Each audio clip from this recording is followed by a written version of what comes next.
नमस्कार. रेणुका IMB या YouTube चॅनलवर खूप खूप स्वागत. लेखक मित्रांनो, आजच्या व्यस्त जीवनशैलीत साधं व्यक्त होणं लोकांना जमत नाही, तर चेहऱ्यावर निखळ हास्य येणं ही फार दूरची बाब आहे. विचारांची गती जशी वेगाने वाढते, पण त्यास व्यक्त होण्यासाठी कुठेतरी थांबलेली दिसते.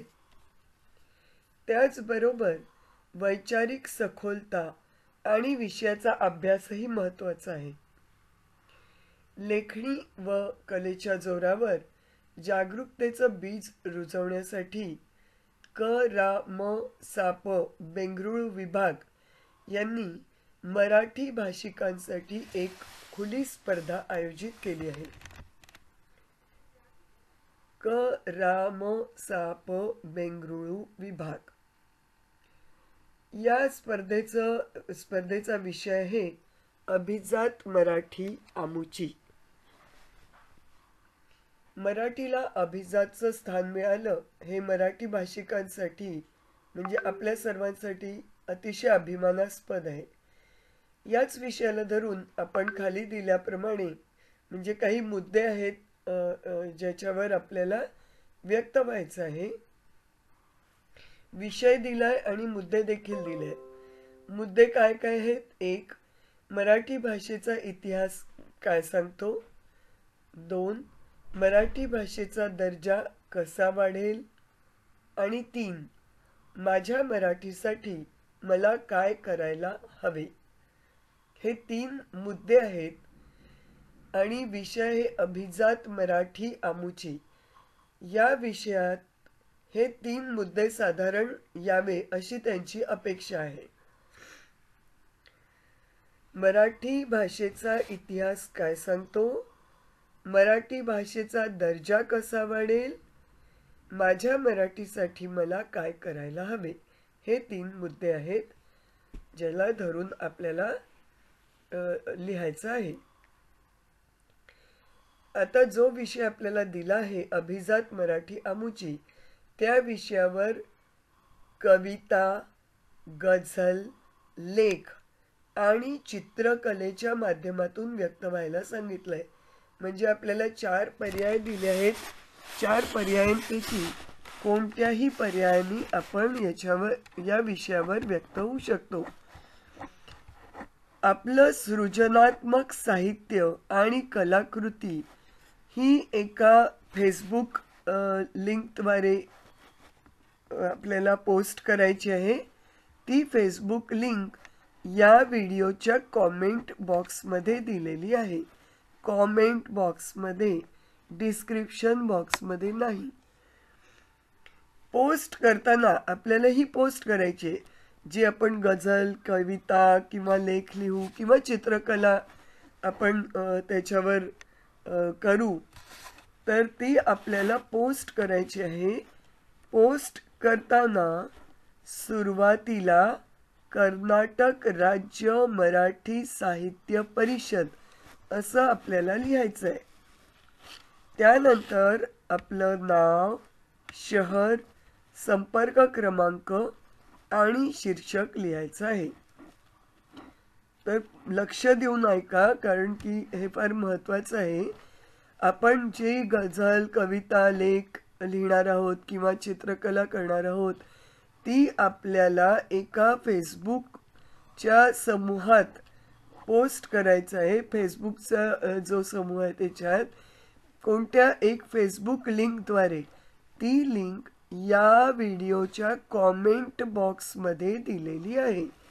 त्याच्यावर आपल्याला क्लिक करायचं आहे आणि पोस्ट करायचं आहे.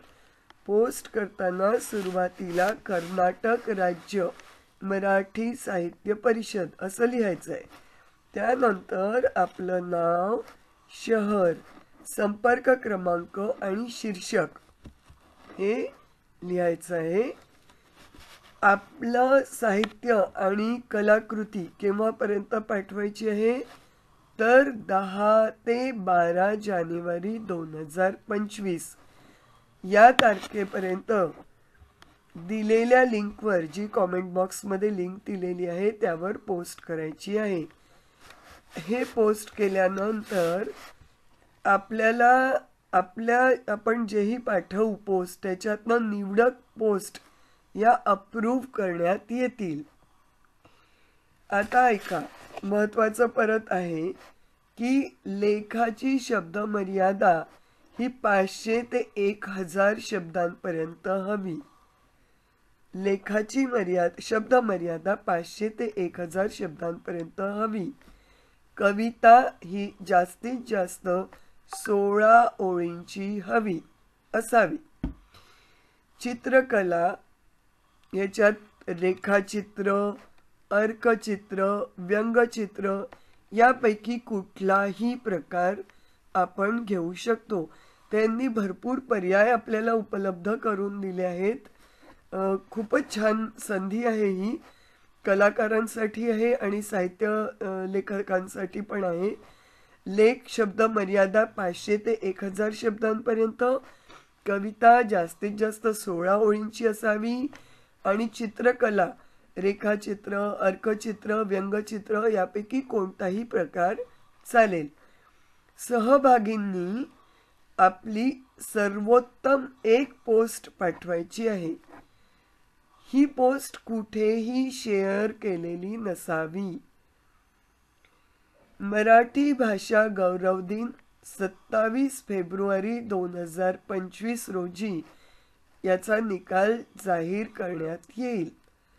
दर्जेदार साहित्य आणि उत्तम कलाकृतीला कर्नाटक राज्य मराठी साहित्य परिषद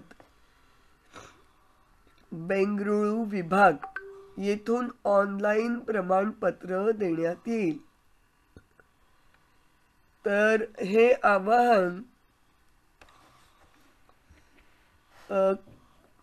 दीपाली वझे यांनी केलेलं आहे.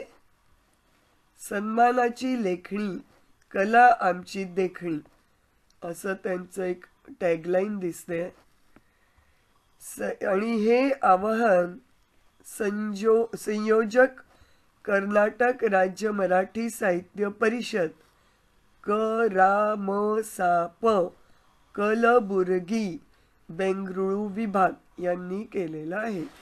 खूप छान संधी आहे, याच्यात जरूर भाग घ्या. आणि खुली स्पर्धा आहे. तर मला वाटते काही पण एक याच्यावर पोस्ट करायचं आहे आपल्याला. एक पोस्ट त्यांनी म्हटलंय, सर्वोत्तम एक पोस्ट पाठवायची आहे आणि पोस्ट ही कुठेही शेअर केलेली नसावी असं त्यांनी म्हटलेलं आहे. आणि 27 फेब्रुवारी 2025ला याचा निकाल जाहीर करण्यात येणार आहे. तर लेखक मित्रांनो आणि कलाकार मित्रांनो, खूप खूप शुभेच्छा. पुन्हा भेटूया नवीन माहितीसह नवीन व्हिडिओमध्ये. नमस्कार.